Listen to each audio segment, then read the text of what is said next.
What's up, everybody? This is GreyMan here with another Grey Exchange. How's everybody doing tonight? Let me see who's in chat. I was reading a little bit of it. I almost was late. I was over there watching Bears live stream, and we're going to get into that in just a second. What's up, Joe Morgan, Deneen, Jeff, Bella, Harvey Black? Always good to see you, brother. Kelly, the Maverick Prepper. Hey, Maverick Prepper, I just saw your video, or was it? Yeah, earlier this afternoon. I think you got your prepper haul of some Augustin's Farms. That was pretty cool. Let me see who else do we have in there. Sherry Leach, Survival Julia, Pantry Mama, Missy May, Jan Penland. Hey, what's up? Glad you could make it. Prepper 101, always good to see you. Jeff Linguist, Tiny Titan. I think I've come to the bottom of the list. So I know tonight's going to be one of those nights. We have 75 other prepper channels going live tonight. What's up, Annie Bach? We got Jason over at the Angry Prepper. We got Bears live. We got Hutchins live. I think we have Ghosted's live. I think we have John of Prepper Nation. I think everybody's live tonight. So you guys get to choose who you guys want to watch tonight or watch a lot of replay action, man. But it is what it is, right, folks? Let me see, who do we got here? Daily Prepper, what is up? I got you a postcard. Send it to you tomorrow. Awesome Prepper 101. That'd be pretty cool. Sweet Liberty, what is up? Teresa Galvin, Jen G. And Milo on the ready, what is up? I hope, have any of you guys seen, we'll see if he shows up tonight, Muzzle Flash. I haven't seen him in a couple of lives here recently. I know over there in Australia, I got an email from Homestead Oz that says things are going really bad over there with checkpoints and lockdowns and all kinds of stuff like that. It's pretty nasty, pretty scary stuff, to be honest with you. Let me see here. I see a couple people. Scarzo, what is up? Heather, what is up? On big screen. Others are on the phone. And right on, Daily Prepper. I do that too. I'll double dip. It doesn't hurt, right? Trying to support everybody. I got my bear shirt today, so I decided to wear it tonight on the show. What is Zane? Zane, hopefully everybody that asked for those knock script sheets, I got them. I emailed everybody out, checked my email, sent everybody the copies that they were looking for on that. So hopefully all you guys got all that information. Squeezy B, what is up? So good to see everyone in chat. So tonight, let me kind of go into why Gen G ones for what. Gen G, it's something like that. It was just kind of it was more, no, I wouldn't say vague, but it was just saying that like you can't go from one place to another place without going through these checkpoints. It does have to do with the health crisis and some other things that's going on in Australia. They've been going through a lot of stuff the last year and a half, maybe more than that, maybe 2 years. You got to remember, Australia, they were pretty much disarmed a while back, which is not a good thing for any free country. So anyways, let me see here. What's up, Shift Engineering? I saw you earlier, brother. Good seeing you over at Bjorn. Andreas Bull-Hansen. He did his live today. I felt, I wanted to reach out to Bjorn and be like, hey, man, if you ever have any questions or running a live stream, I can help you out. Because if it would have been on slow mode, it'd have been a little bit easier for him to catch some of that stuff on there. So we'll see. Maybe I'll reach out to Bjorn and see what's up. Maybe we try to get him on the channel one day. Let me see here. So anyways, so what I'm talking about, and a lot of channels in general, you see us talking about things that are in the news, in the media, current events and stuff like that. And I've been asked a million times, hey, why aren't you out, starting a fire, brother? And I'm like, so people always ask me, how does this relate to prepping? How does he having these questions and stuff like that? Survival Julie, you just reminded me of something. I forget to put my banner up all the time until I see someone thing is going on. What's up, Redneck Prepper? Peter Rouse. Exactly. Thanks for sharing that. So certain things do affect the entire community, even worldwide. And that's kind of what I'm going to discuss today. So I mean by the dominoes falling is things are happening, per the thumbnail that I set up. Every time you turn around, the dominoes are just slowly collapsing on each other, right? You see one thing. Every day, it seems like there's something else, leading. And I guess I should not say this on a live stream possibly, but as you guys know, I'm going to call it the great, which you guys probably get what I'm saying, man. I don't know if you can say that on YouTube or not. Who knows? But you guys get it. It's like hitting that reset button, but it's really great. So I've been doing research into that, and a lot of you folks have probably done research into that. Some people say it's conspiratorial. But then when you go over to something like the WHO or something like that, and other organizations and stuff like that, they have it plain as day written on their websites.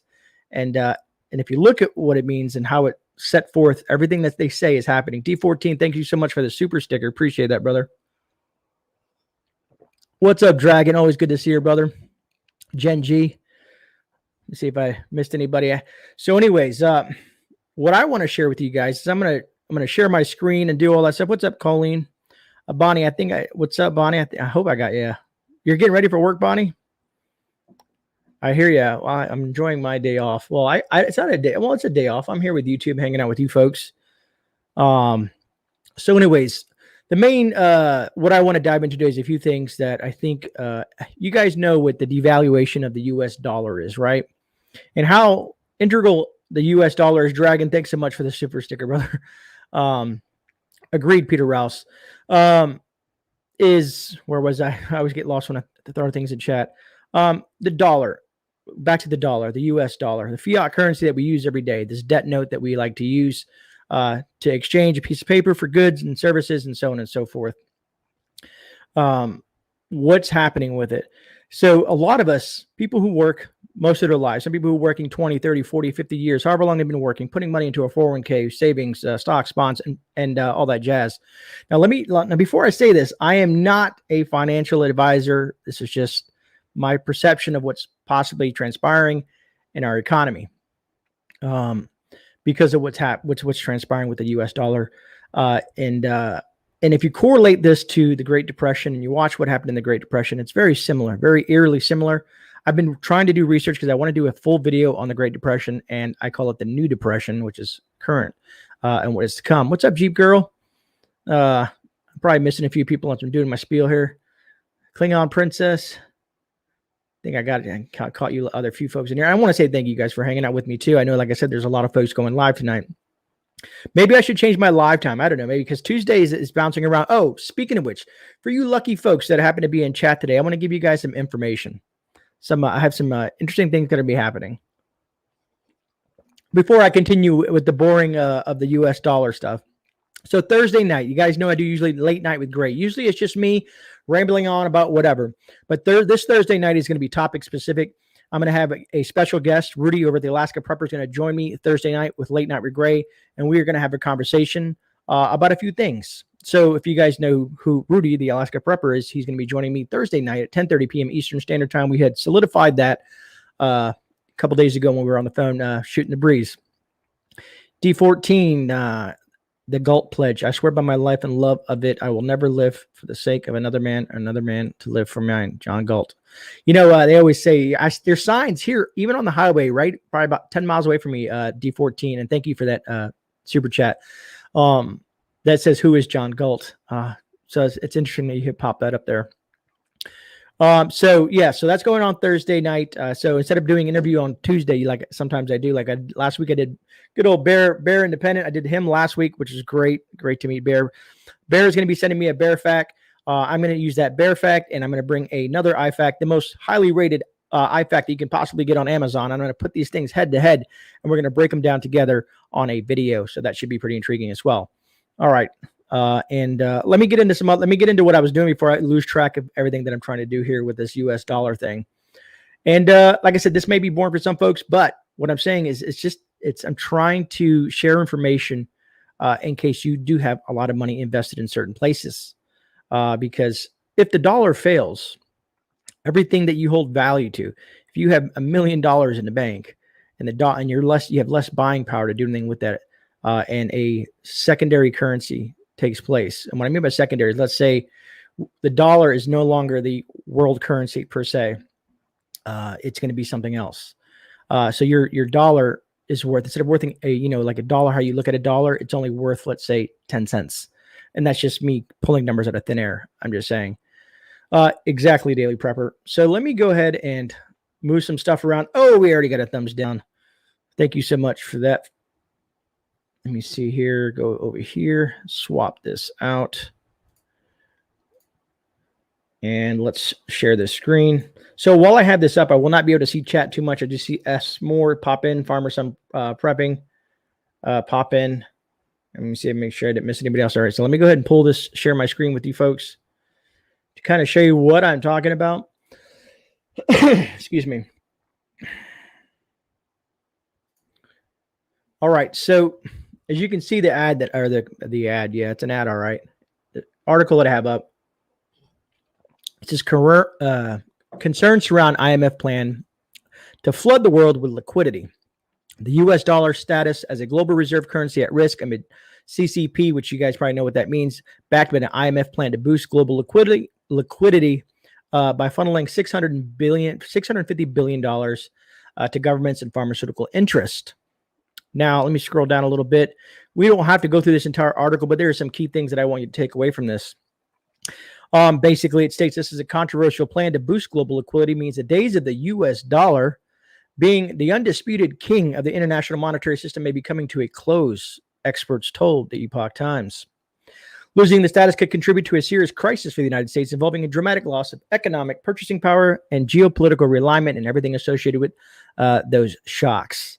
And if you want to think, this is the 46th administration backed the International Monetary Fund, IMF, proposed to issue an unprecedented $650 billion US dollars worth of new special drawing rights, SDRs. I was thinking about breaking down SDRs to you, but you guys can look it up. It's special drawing rights. There's some information about that. This year alone, we will also see help reshape the international financial system. The internet. This is more than twice the total amount of SDRs created by the IMF throughout its entire history. So this $650 billion. And I wanted to see if I can scroll down here. And there's a key word right there. There's that key word right there. Because it's us. Let me see. I saw something here. Maybe I probably won't be able to find it. So this is what, yeah, here we go. So $650 billion. The US, $650 billion. Like, we just have that money laying around, but we'll just print some more. That's how it works, which then creates inflation. Now, I looked up hyperinflation. A lot of preppers and other channels and news things will say hyperinflation. I looked up the only time in history that I could find hyperinflation to be a thing was the Civil War down in the Confederate States, here locally in the U.S. Now, it's not saying that's not going to happen, because it can, and it's looking it's looking that way. But I can't predict that, to be honest with you. Like I said, I'm no expert in the finances and the economy and the world money and all that stuff like that. So anyways, where was it at?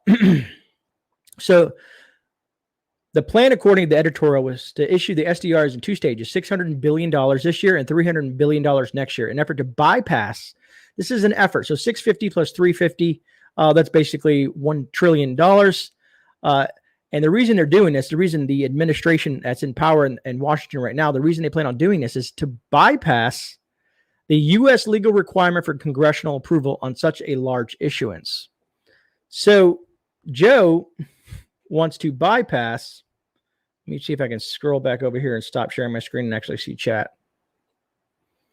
Joe wants to bypass Congress to give this money away.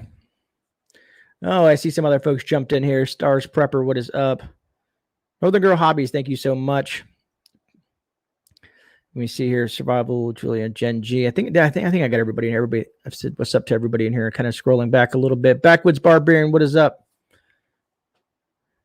Let me see, make sure I didn't get in there. Yeah, I got everybody. All right. So what the reason behind that whole article is it because it means the push for the reset is more so being pushed fast.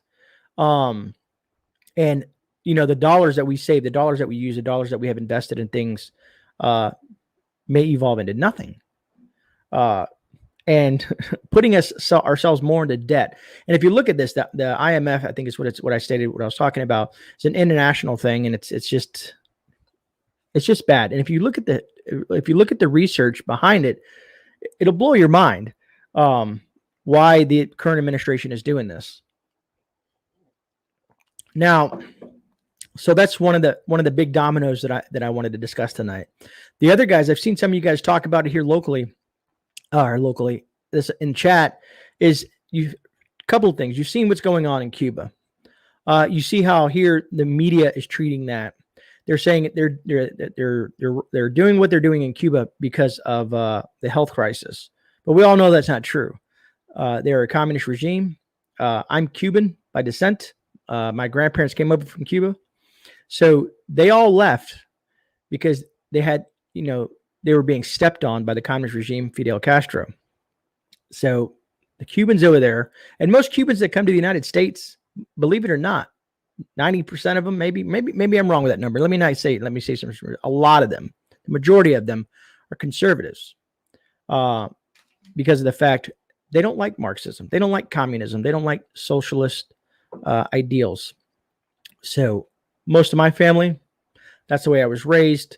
Like I said, they came over on boats. Yes, they were immigrants from Cuba, my grandparents, and they went through hell. Some of the stories they told me, I wish they were alive today so that I could share this with you.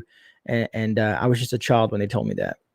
So I value the freedom that we have here in the United States. At least we hope to keep that freedom, correct? Peter Rouse, Cuba has been destroyed by the U.S. sanctions over the past. Agreed, Peter. Yeah, agreed. That it has. We can go into a whole spiel about Cuba and sanctions and stuff like that. Anyways, so Cuba's going through that thing. I've seen you guys talk about over in Africa, the riots over there and the looting. Matter of fact, as I just read about 3 hours ago, roughly 72 people have died over there in the riots and looting in Africa. And it's I think it's geared towards a couple of the provinces, and they have their reasons for doing that. But we've been seeing riots and looting for the last year and a half. Ironically, just a couple weeks ago in broad daylight, I think it was in Chicago, a bunch of folks, I forget what the store was, one of those big major brand stores, was robbed and looted in broad daylight. As far as I know, no one ever, people just videoed it. People just videoed, about 15, 20 people coming out of there with bags and bags and bags of stuff, with no impunity. No, it didn't look like no one cared. They just watched him and, videoed it. So a lot of you guys may ask, like, Grey, what does South Africa have to do with us? What does Cuba have to do with us? What does, a lot of this stuff have to do with us, the prepping community? Well, if everything goes to crap, like our economy collapses and, basically, if you have to look at an old video that I did a long time ago. You guys have probably heard me talk about Deagle.com. You probably heard about a bunch of other YouTubers talk about Deagle.com. I've showed you the numbers. Their expectations by 2025 is for the U.S. to lose 70% of its population. It's expected to lose massive amounts of GDP. So there's a lot of things that are, to me, first when I read that, I was like 70% of the U.S. population. That is a lot of people. That's almost like 1 in 3. And I was like, there's no way and where that this could be right. So I've done research. I read articles trying to find out why are they predicting this. And everywhere I turn to is the failure of the U.S. dollar, or the fall of the U.S. dollar, the U.S. economy collapsing on itself. So preparedness. What's up, my Aussie Kitchen and Garden? So preparedness. What's up, Spaceballs? That's the key message that at least I hope 90% of us preparedness channels are trying to preach. Food, your 5 C's, food, water, and shelter, means of protection, and all that stuff like that. Because if things ever really get that bad, let's say it's not some sort of extreme calamity. You know what I mean? Let's say and it's been gradual as you guys see things progressing, our freedoms being impinged on. Matter of fact, before I finish what I was talking about, look at what number 46 in his speech, I think, was it today? He said they're trying to push this for the people voting legislation through because they're mad because Republicans are saying no. If you guys have read this legislation, it basically removes, it'll destroy voting as we know it here in the U.S. You think 2020 was bad? The future would just be bleak, to say the least. It gives, it opens it wide open for fraud and stuff like that. Now, I know if you look at voting history, we can go back like JFK and Nixon. There was fraud in Chicago, and you don't have to quote me. You can research this. You can fact check me. I always tell everybody you can always go and check what I'm saying. There's always been some sort of element of fraud in the U.S. election system, regardless of what people say. It's not a perfect system. It's definitely flawed. I've been watching some folks.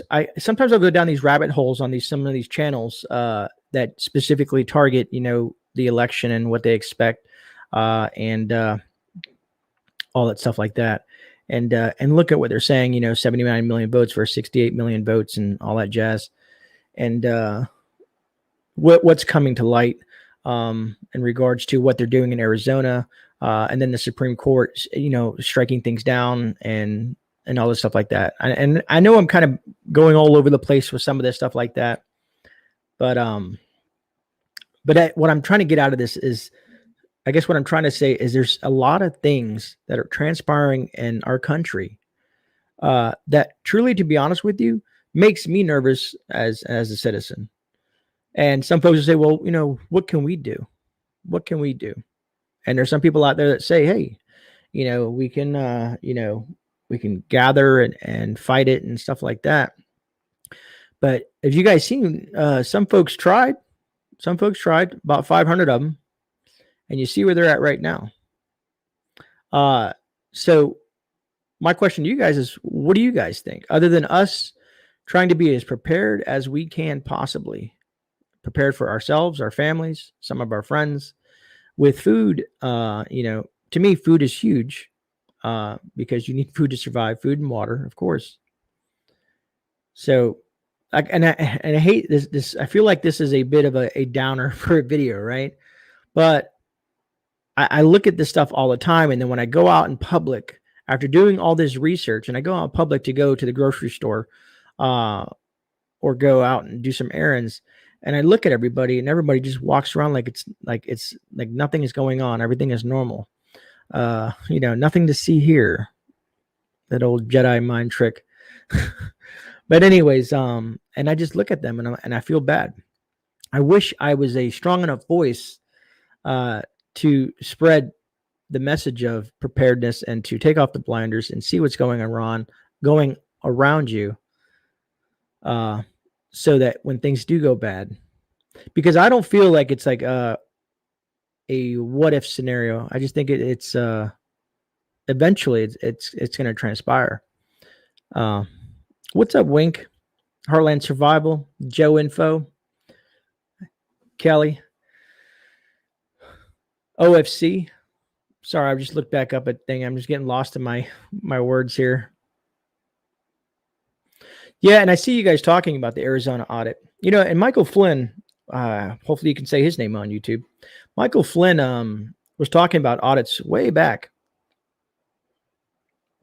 And some of the other folks out there, don't let friends be sheeple. Be ready. Joey, that's great. I love it. Thanks, Heartland. And in Heartland, it's funny, because I do watch a lot of YouTube content. I try to, at least when I can. And a lot of us are on the same page. And a lot of this, it's like someone I don't know if they coined this term or not. I'll talk about that here in the morning, in a second. Sorry. What was I saying? What did they call it? A hybrid war. So, you hear World War I and World War II, and then you have threats of World War III. And it wouldn't be a traditional war. Some people think that we're already at war. And they call it a hybrid war. And they say shots have already been fired. And now this is speculation. This is just conversation between us and you guys, just having a conversation. That the first shot was the health crisis.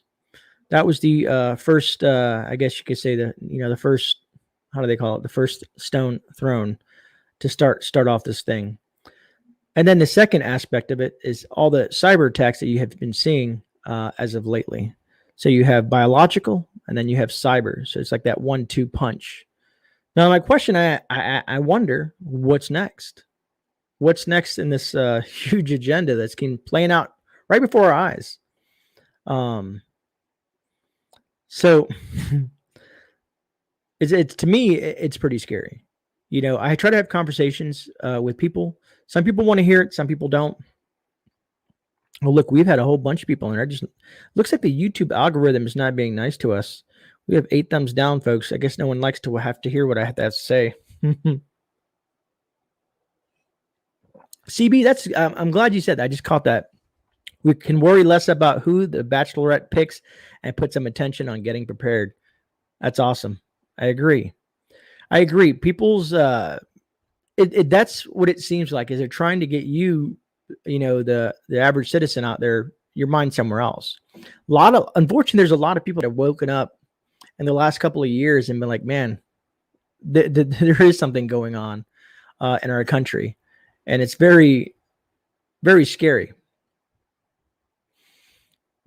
Yeah, Zane, I hear you. It's at this point, I don't care. I've talked to lots of other content creators, some really good people, and they say they deal with it all the time.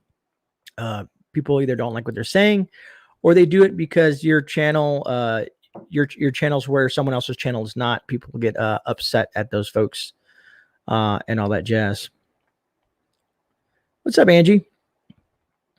We are at war. Shots were fired. It started before the bear bug. I said, exactly, Wink. And see, this is what I love about you folks in chat, is because it seems like we're all on the same mindset.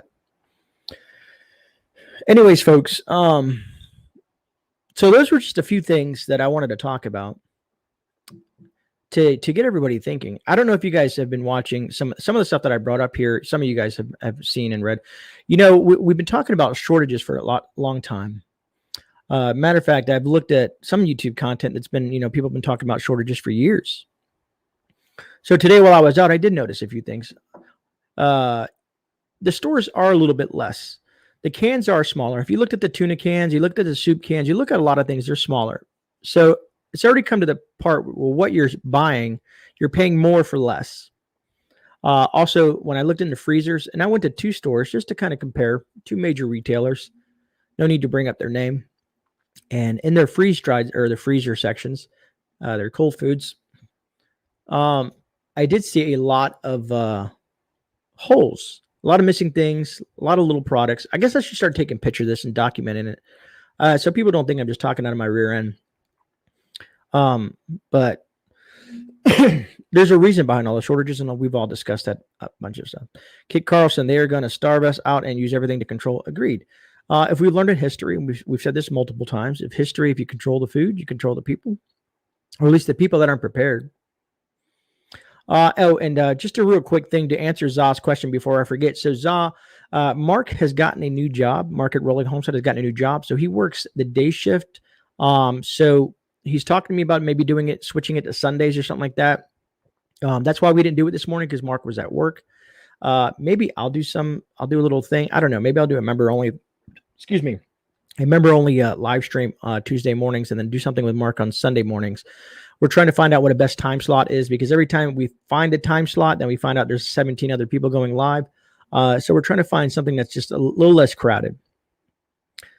What's up, Moon Sprouts?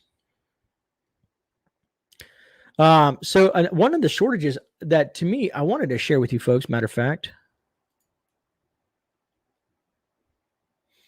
Let me see here if I can find it.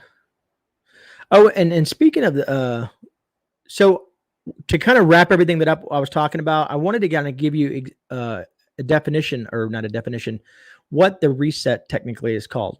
The reset, as they call it. It's a term from climatic events that resolve our global debt overload, while at the same time dealing with slow economic growth, high unemployment, and social unrest. I had that in my notes. And if you some of those things right there, slow economic growth, high unemployment, and social unrest, kind of all puts it all together. You get what I'm saying? But let me see here. Let me switch this over here and swap over to my other screen to kind of show you something that I thought was pretty. You guys out in the West Coast, you guys have been going through a mega drought, and which is going to be prime this year for wildfires. So when I found this article, I thought it was pretty concerning. for the folks out there, because let me pull it up for you. As you can see, the Associated Press says scary fuel shortage could ground firefighting aircraft. So jet fuel is basically now coming into play as a shortage. Airport officials facing jet fuel shortages are concerned they'll have to wave off planes and helicopters that drop off fire retardants during what could be a ferocious wildfire season, potentially endangering surrounding communities. Sporadic shortages have kept some tanker bases in Oregon and Utah have already been reported. The worry is that multiple bases are going to go dry simultaneously during what is shaping up to be a very busy wildfire season in the western U.S. Tanker bases in Arizona, where many large fires are burning, have also had jet fuel supply issues in the last month. So let me turn it to drop this back down so I can see chat. So to me, that's a scary thing, jet fuel. So I did a little bit more research on the jet fuel situation. Some airports have pipelines that run to them. Some of these outlying airports. Yes, Klingon Princess, I agree. That is very scary. So the other ones get trucked in. And of course, you know, there's a shortage in truckers that are certified to drive fuel and stuff to these outlying airports. So what their concern is if there's a fire that breaks out in a certain area, they have some fuel on hand, but when they fuel those, and I found out jet fuel accounts for a lot of those firefighting aircraft, including helicopters. So they can fuel them up a few times, and let's say another fire breaks out. So depending on the size of the fires and where they're at, as all over the West Coast is very, very dry, people who live in these areas may lose everything, there may be whole towns, housing developments that may get lost in this because there's no fuel to get these, these aircraft in the air to help put out these fires.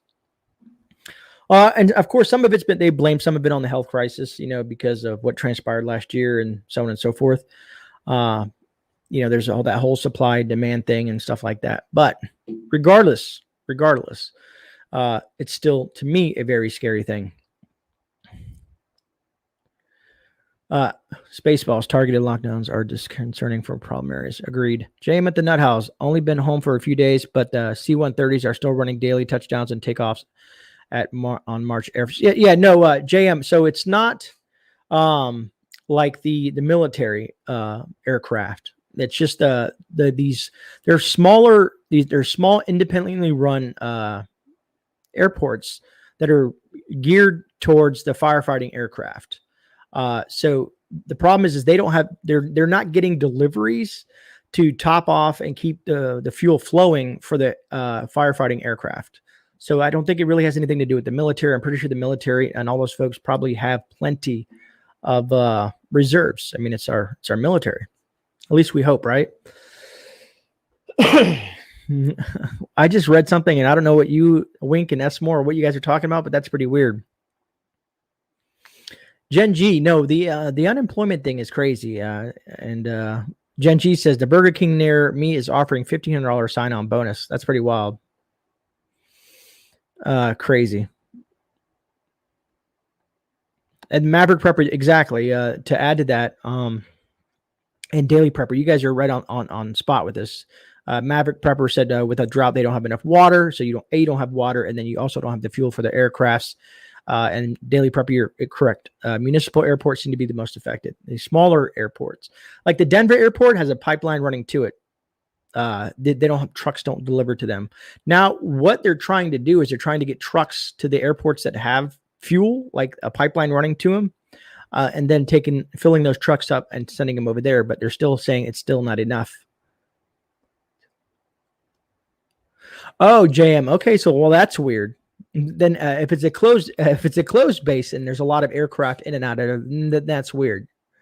That is weird. I've also heard some other things, JM, about the aircraft carriers and carrier units that are off the west and east coast of the U.S. But that's another rabbit hole for us to dive into. Better not dump stuff in the Tahoe water. That's my vacation spot. Spaceballs. OFC Nation says they try to stop nature and natural courses. If they let normal happens, they wouldn't have a big problem. Roger that, brother. And Survival Julia, yeah, funny that it's happening here too with the restaurants. Like I said before, I think I said it on the Sunday Shift Report or one of my live streams or something. I said that the food industry is being hit hardest by the unemployment thing. Do you guys, remember all the commercials you used to see a few years back, open late? A lot of these fast food joints would be open, almost 24 hours. McDonald's, I think, opens 24 hours, and Burger King open late, or is that Wendy's? Whatever. I don't eat fast food, but you get what I'm saying. But the kid will ask me, little Miss Gray will ask me for fast food, and I'll go up to him, and they have signs in the window that says open only from, 8 a.m. to 11 p.m. They're not, or maybe even shorter than that. No, it's from morning to like every time. They've reduced their hours dramatically, cut in half. W.C. Ferguson, the large fires can be going out of smoking and smoldering, but alive and spreading underground and netting surrounding societal roots plus history, all the while starting small fires. Thank you, W.C. Ferguson, for that. Joni, I do watch Monkey Works. There's a lot of folks that I do watch. There's a lot of channels that I try to watch. They're always trying to distract us, brother. That's how they distract the general public with things here, things there. Like I said, they do something here, they want you to look over here. There's always something that's going on. I don't eat fast food a lot either, except for the taco joint across the street. Yeah, and Za, it's funny you say that. I did notice that as well. Like I said, I went to some restaurants and asked for certain things on the menu, and they're saying that we don't have them. Also, I'm assuming everybody knows what IHOP is. So every once in a while, if I'm running behind, I try to get IHOP to give me an order an omelet through IHOP. Probably not the healthiest option, but it is what it is. And when you're in a bind and you're in a rush, depending on life and what life's throwing at you. So when I used to order, and this is just within a few months, I would order an omelet from IHOP, and it would fill up this entire tray that they put it into, that they send it to you. Now it's about half the size. And I've asked other people, like, do you guys notice this stuff? So you're getting smaller portions of food. And I've come to find out that what manufacturers are doing is let's say a manufacturer has 20 different things that they sell. And 5 of them are their top sellers. So they're retooling the stuff to sell the top 5 and not worrying about the other 15. So that's why you're seeing specific shortages in certain things. At least that's from what I've read and what I understand. Dragon says some of the state governments haven't cleared out the underbrush in years, which provides fuel for those fires instead of the state made for crimes that only affect 1%, 2% of the state population. Dragon, if you remember, number 45 was talking about California and all that underbrush and them doing work on that. And I agree. The money's probably spent elsewhere. Peter Rouse says, worry when IHOP runs out of pancakes. Now I hear you, brother. It's funny to say that. A funny story. It has nothing to do with what we're talking about, but it's funny. This was years and years and years ago when I did eat fast food. I went to Burger King, and in the name it says Burger King. I go there and try to order a burger, and they said, sorry, sir, we don't have any burgers. And I thought I was in a bizarro land, because I said, well, in the title of your restaurant's name, the chain of your company is Burger King. How can you not have burgers? So anyways, that blew me away. This was years and years ago. I forgot what happened. Missed truck, something with the supply chain and all that stuff like that. Jason in VA, what is up? Jason, weren't you? I think I saw you in Bjorn's live stream today as well. Independent Marine, what is up, brother? They're doing that across the board. If you notice items you buy have less in them and you think it's the same price, false bottoms on many packages, check the quantity. And Za, you're absolutely correct. Who said this? Was it Pinball Preparedness that said this? Was talking about the tuna cans and how the tuna cans used to hold so many ounces and now that so many ounces. So he got me thinking after watching that video. So I was looking at Campbell soup cans, and I was looking at the size of the Campbell soup cans. They say they're 99 cents. I was like, oh, that's a steal, 99 cents. But when you look at the can, at least unless I'm a giant now, the can looks so tiny in my hand. I was like, no, he's right. Things have gotten smaller. We're still paying. We're thinking we're getting a deal for $1 a can, but we're paying so much more for that the quantity of food that you're getting. What's up, Rage in the Cage? Yeah, Gen G, I am too. I joined his, me, I try to support other channels the best I can. Bjorn has a membership thing. I'm looking forward to seeing what he offers the members. He's doing that giveaway, so I think that's pretty cool. I would love to win that axe, but Bjorn has a large following, so I'll try to join his giveaway. But no, it's pretty cool to see Bjorn doing some live streams. Like I said, I've talked about trying to reach out to him and getting him on the channel. There's other folks that I'm working on as well as with some of you folks that might come in now. I had said earlier on my Thursday live stream, this Thursday at 10:30 p.m. Eastern Standard Time, it'll be me and Rudy over from Alaska Prepper. We're going to be doing a live stream together tonight on my or on Thursday night on my channel at 10:30 p.m. Eastern Standard Time. We're going to be talking about a few things. We're going to talk, of course, we're going to talk about fiat currency. And then I told him, I said, maybe we'll talk a little bit about some other things that folks have on mind. So whoever joins me on Thursday night, I'll have Alaska Prepper with me. It's always fun having someone on the channel to talk with and bounce ideas with. That's why I like when I do stuff with Mark, and like last week when I did stuff with Bear and all the channels that I work with. It's fun because we're bouncing ideas. We're talking to the, to the folks in chat, and it's just fun. It's a good time. Right, Independent Marine. That was Alaska Prepper. Oh, okay, Jason. I know I saw you somewhere today. I was floating all over the place, man. Floating all over the place. But yeah, so now I lost track of what I was even talking about. We were talking about food and shortages and all that stuff like that. I do believe. I honestly, truly believe. I know some people are like, well, is there really ever going to be a food shortage? I've been watching, some people come to me, well, I said, I watched a YouTube channel 5 years ago that said there's going to be a shortage. Where's the shortage at, bro? And I said, well, I can't attest to what that person said 5 years ago.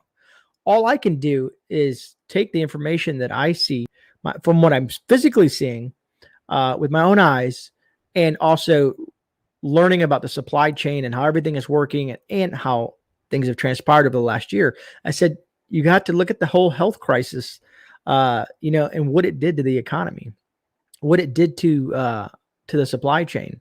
I said, so also, we've also looked at what's happening to the farmers out west.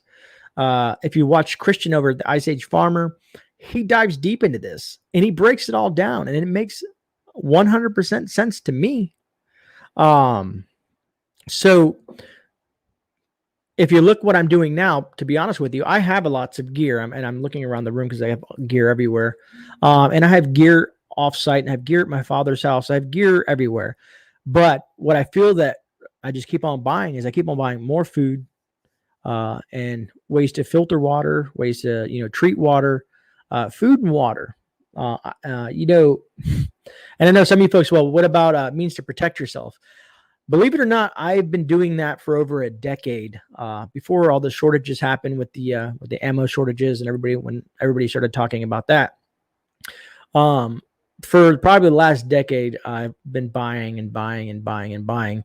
And so Lady Gray always says, do you have enough? I'm like, no, it's never enough. It's never enough.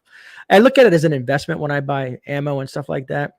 Worst case scenario, I have a family that shows up, family members, and they have the means to protect themselves, but they don't have the what do they call it? The freedom seeds to put in it. Well, I'll say, here you go. I got you some. Stand next to me. We can stand together.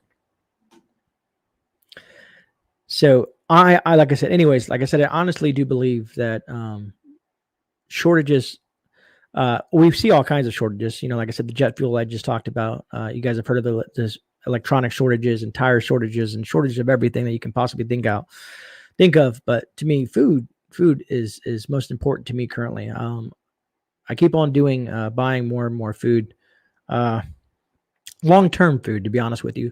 So let me speak on that. Like I said, I'm only going to do this live for an hour. So I got another 15 minutes. A lot of you guys watch over the Alaska Preppers?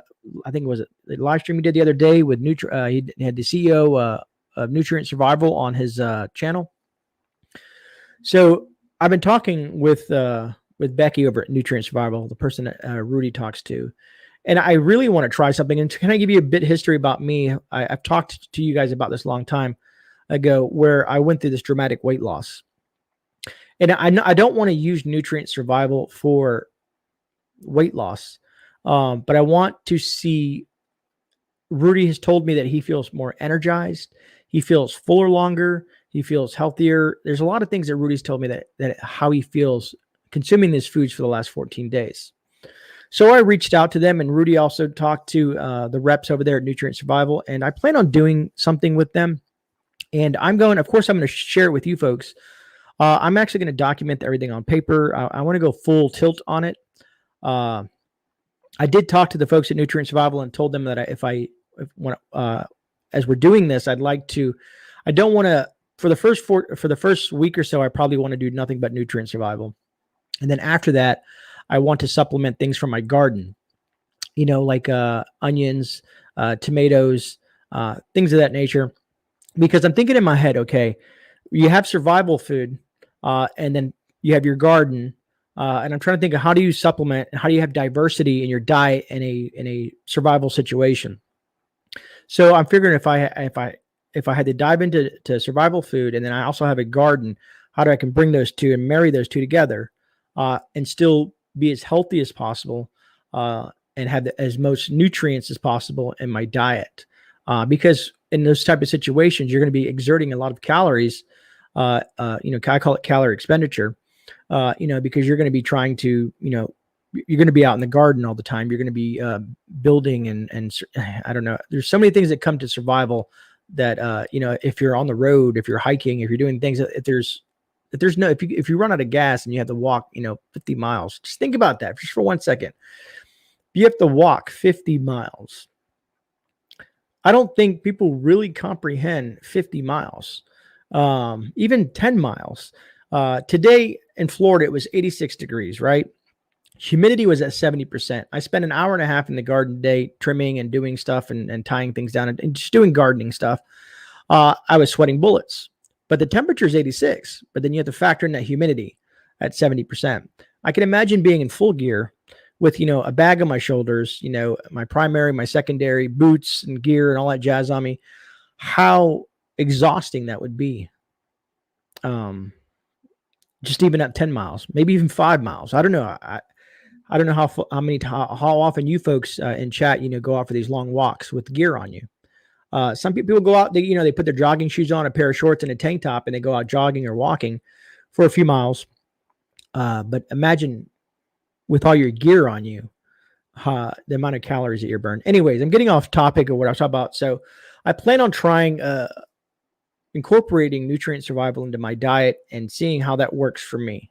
And then I plan on sharing that with you guys.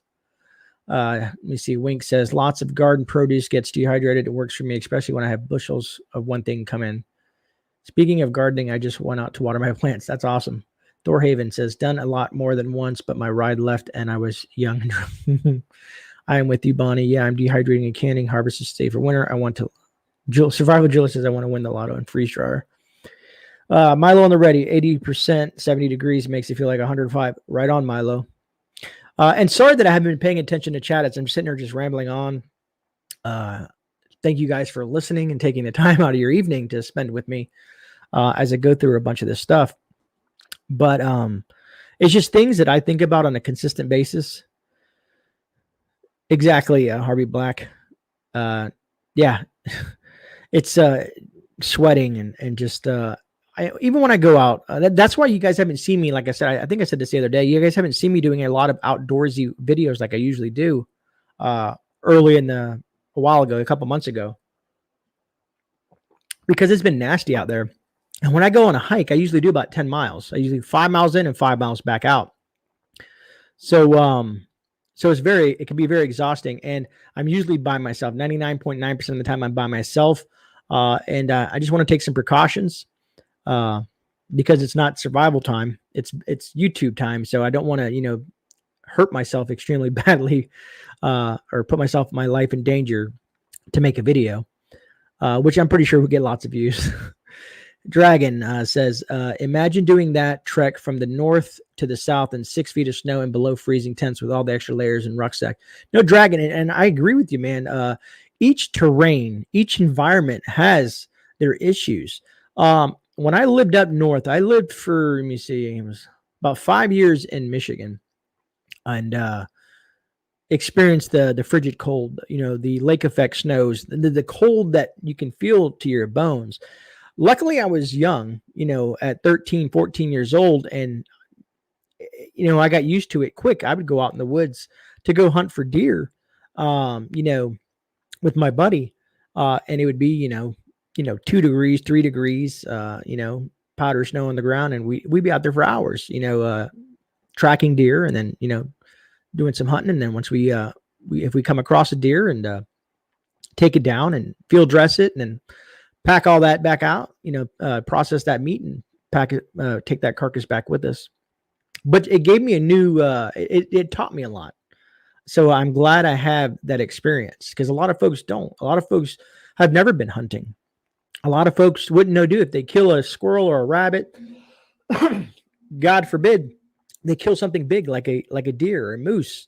The amount of energy, work, and know-how to process that animal, it takes a lot of work. Joni, what's up, Joni? Thinking about getting a truck bed tent. Any thoughts or advice? Joni, I don't have a truck. I've seen some really nice ones. I would do your research in the aspect of look at a lot of what's that word I'm looking for? What is it we look for? Dang it. Why does my mind go blank sometimes? Reviews. That's the word I'm looking for. I do reviews, and I can't even remember the word review. Is look at all the reviews. Look at the testimonials before you buy something, because you want to see how durable it is for the wind.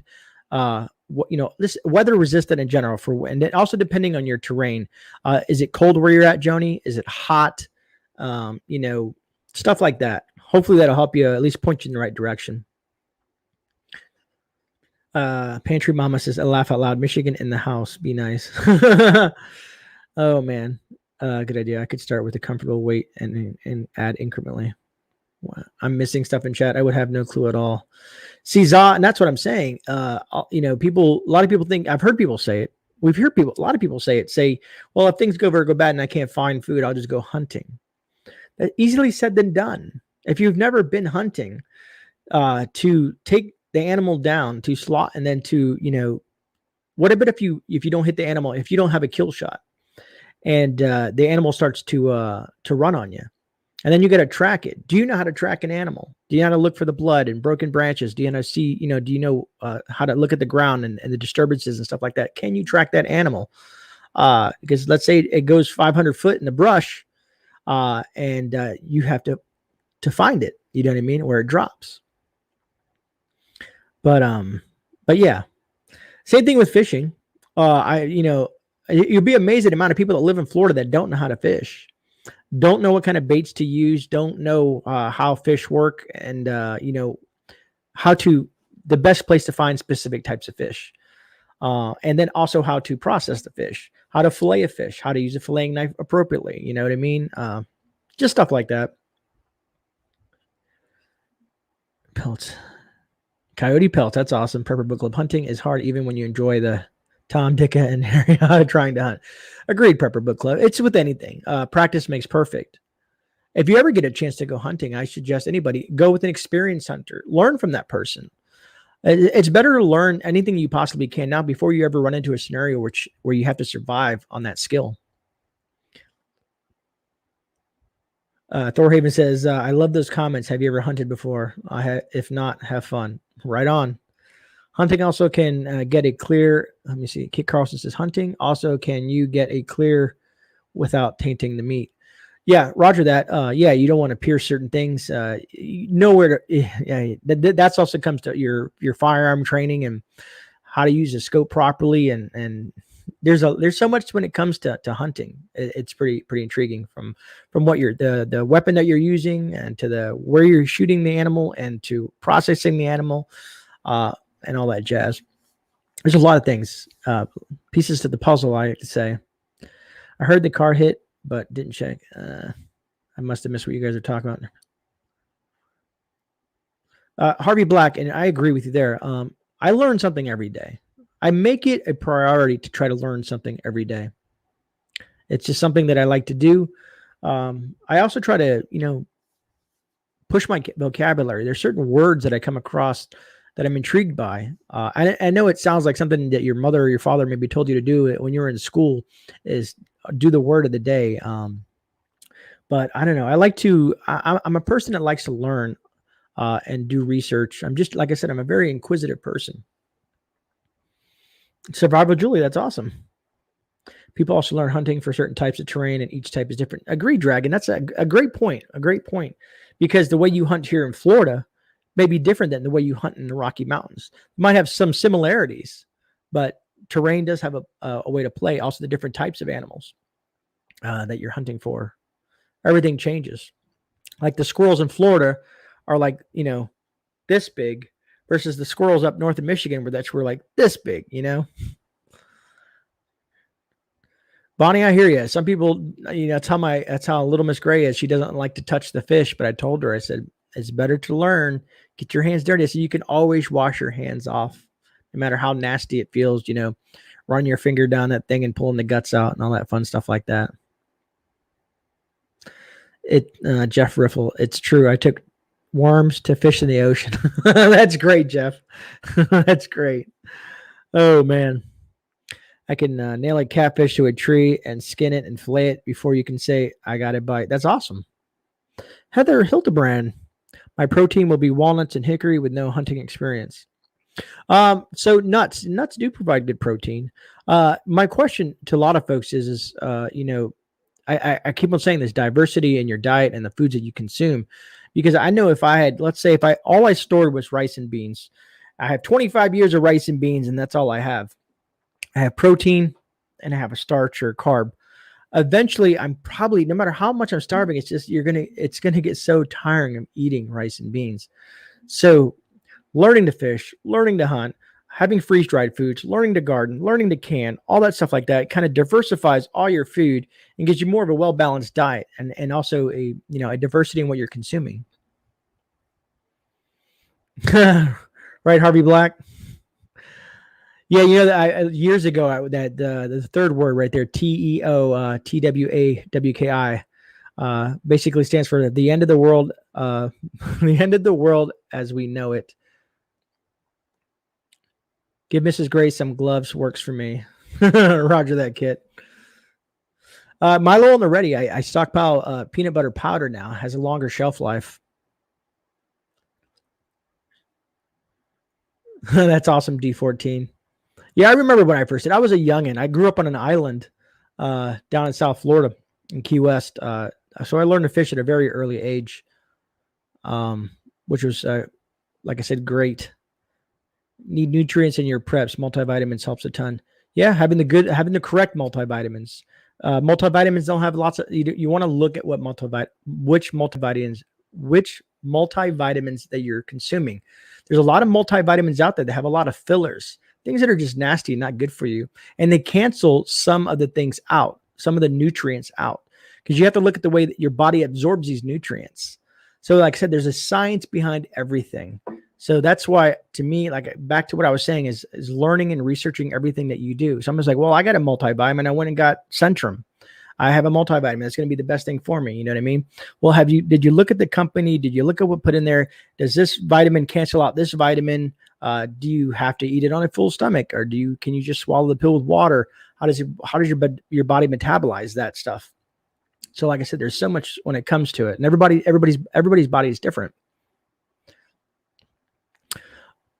Yeah, a dragon. I do. Some people think I'm crazy for the snares, and dead drops and all that stuff like that. Trapping is huge. Learning your knots, dragon, learning proper knots to make snares with, and using snare wire and different types of things. Some people use paracord for things. Nutria is a pretty interesting creature. Now that you say that, but squirrels and rabbits, where to put them, how to spot a game trail, all that stuff like that.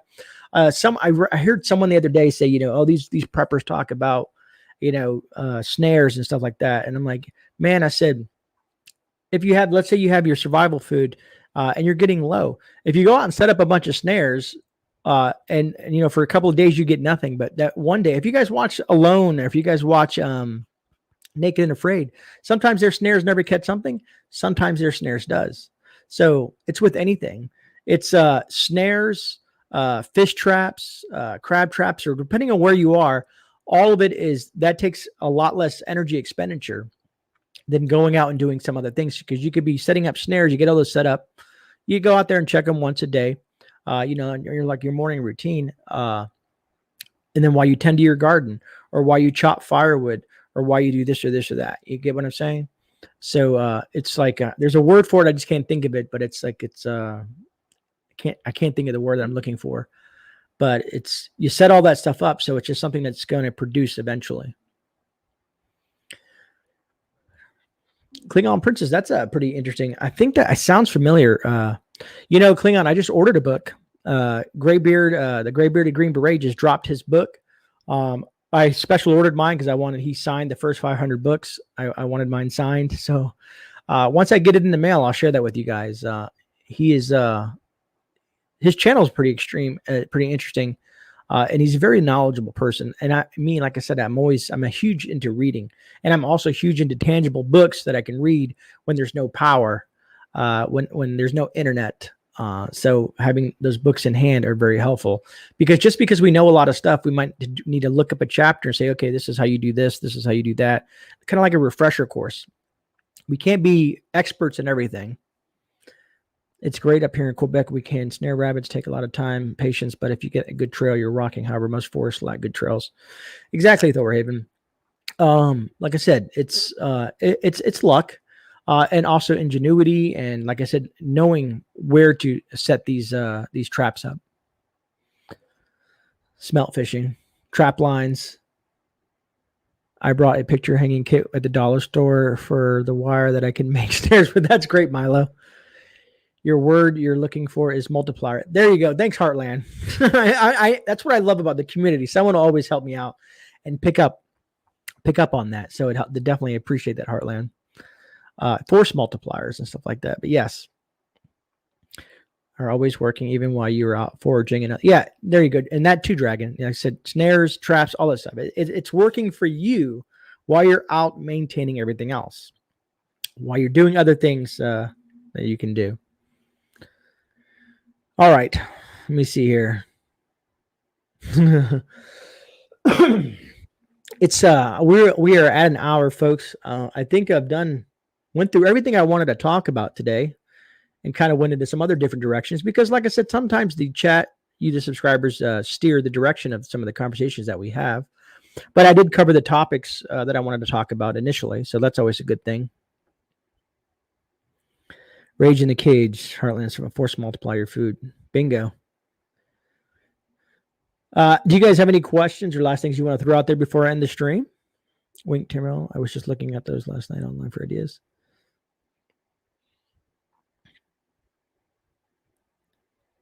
What's up, Hunter Kirk from North Idaho? Let me see here. Thanks, Harvey, for throwing. And so also I wanted to talk, Harvey, I'm glad you threw my schedule up. If you guys have noticed, sometimes the Sunday shift report has been going a little late, so I'm going to try to start doing them earlier. YouTube has been taking forever uploading my videos, and I have an extreme fast internet speed, up and download speeds. I don't know why. Maybe they don't like the Sunday shift report or whatever the case may be. But usually I do the Sunday shifts at 5:30, but I've been having to push it back to like 5:45, 6 o'clock, because YouTube is taking forever to upload the video. So hopefully I'm going to try to record them earlier, and I can still go back to my 5:30 time. But here's the general consensus. Sunday through Thursday, GreyMan's going to be putting something out. Maybe it's going to be something great. Maybe it'll be something okay. I'm going to be always trying to put something out 5 days a week. I do take Fridays and Saturdays off for family and work, stuff that I have to do with that. I wish I could spend 7 days a week. I wish I was retired and can just go canoeing out in the, on the middle of nowhere for 7 days and kind of stream that or share that on YouTube. But unfortunately, I have a lot of responsibilities on my plate right now, and I don't have the opportunity to do certain things that I'd like to do. But what's up, online subscriber? But I do plan, I do have lots of things in mind for the channel, and hopefully you guys will enjoy them. I'm going to use my vacation time to make YouTube videos out in the woods, do some primitive camping and shelter building and fire starting, and just good stuff. Take up my bug out bag and see, go out there and see how long can I survive with my bug out bag? I know there's a lot of things I like to do. And that I have planned. I have a huge list of things that I want to do for the channel outside of just talking about stuff in the media and stuff in the news. There's a lot of things I'd like to teach. I've been getting stuff like I got that last video that I did on Monday, which was yesterday. I see where my mind's at sometimes. I got that that dehydrator. Some people say, it's a piece of crap. Some people say, man, have fun with it. That's what I'm going to do. It was given to me. So to me, there's no harm, no foul. If it sucks, it sucks. But I'm going to try to use it and at least learn how to use a dehydrator so that if I invest money into a more pricier dehydrator down the road, which some of you guys gave me some great ideas and some of the dehydrators that you have. And I was like, wow, that's pretty cool. I didn't even know. Jeff showed me his one, and Za, I think. Everybody was kind of telling me about all these different ones that they got. And again, that's what I love about the community. I wonder why there we go. What's up, Rena LaRue? I just happened to see you. Ginger Prep. Julie Cleary, Angels. You see here. Angels arrived. It's funny, Jimmy Nickens. My video goes live Monday 19th at 12 a.m. and then 1 a.m. I wish I could get better at doing pre-recording videos. I just don't have the time. Usually the videos that I do are done hours before I upload them. The Daily Prepper says the Sun Lifes are great for herbs. That's a plus. That's good to hear. I'm a Bass Pro lifetime member from age 14. Awesome, Wink. Ark Wild, man. What is up, brother? Good to see you, man. Always good to see folks. Thank you, GreyMan, for exciting. I appreciate that, Julia. I appreciate that. I'm sitting here trying to wrap the show up, and I'm just trying to make sure that I got everything here. So again, I want to end the stream here in a second. Again, Thursday night will be a different kind of late night with Grey. Like I said, I'll have Rudy, the Alaska Prepper, as a co-host or a special guest with me on Thursday night at 10:30 p.m. Eastern Standard Time. So look forward to that. Rudy's always awesome to chat with, full of information, full of knowledge. He's taught me a lot and gave me lots of great advice. Sarah wanted to say what's up. Did I miss anybody else? I see a lot of people popped in here and there. Tiny Titan, great night. Oh, thank you, Tiny Titan. I appreciate that. But yeah, so that's all I really have for you folks tonight. Tomorrow is Wednesday. I forget what I got on the calendar for tomorrow's video. D14, thank you so much for the super sticker. Matter of fact, I wanted to say something real quick in regards to super chats and super stickers and all that stuff like that. So I haven't got a hold of Liz Rambo. I don't know what to do. I thought I had her email. I didn't. I had been trying to find her in chats, and I haven't. I've had some of you community members trying to help me to get her to email me for her what she won last month. But someone asked me, so what I do with the super chat and the super sticker money that I make throughout the month, I usually give it. I usually do something as a giveaway, and then what's left of it, I put into the channel. Like I plan on getting a couple more other cameras to do some outdoor stuff. But I'm also planning, I talked to a few people that have charities for this winter, for some food banks. Dragon, thank you so much for that super sticker. I want to work with some food banks, but I want to vet them. I'm also trying to talk to the local, God, what is it called? Oh man, I can't think of it. When I think of it, I'll talk about it. And also this Christmas, I was talking to a friend of mine who's a firefighter doing the Toys for Tots, and asked them if they do cash donations and stuff like that. So that's something I want to do down the road this winter with some of the money that is generated off the super chats and super stickers and stuff like that. But other than that, folks, I think that's about wraps it up for the rest of the evening. I think I've pretty much rambled on long enough, as they say. So anyways, I want to say thank you all that have hung out with me this evening and chose to hang out with me for the full hour and 10 minutes that you have. Truly appreciate all the thumbs up that you guys helped me out with as well. Thanks for the super stickers and super chats this evening. Again, I will be seeing you guys live at 10:30 p.m. Eastern Standard Time on Thursday, and I'll have a standalone pre-recorded video dropping tomorrow night. So, Wink, thank you so much for the super chat. Truly appreciate that. Julie Clary, dang, I missed the whole thing almost. Yeah, a lot of people, I get a lot of people that watch the replay. So it's at least, no matter what, it helps. But anyways, again, thank you all for joining me. Please enjoy the rest of your day or your rest of your evening. My apologies. This is GreyMan, and I will see you guys on a rebound. God bless and have a great evening. Thank you.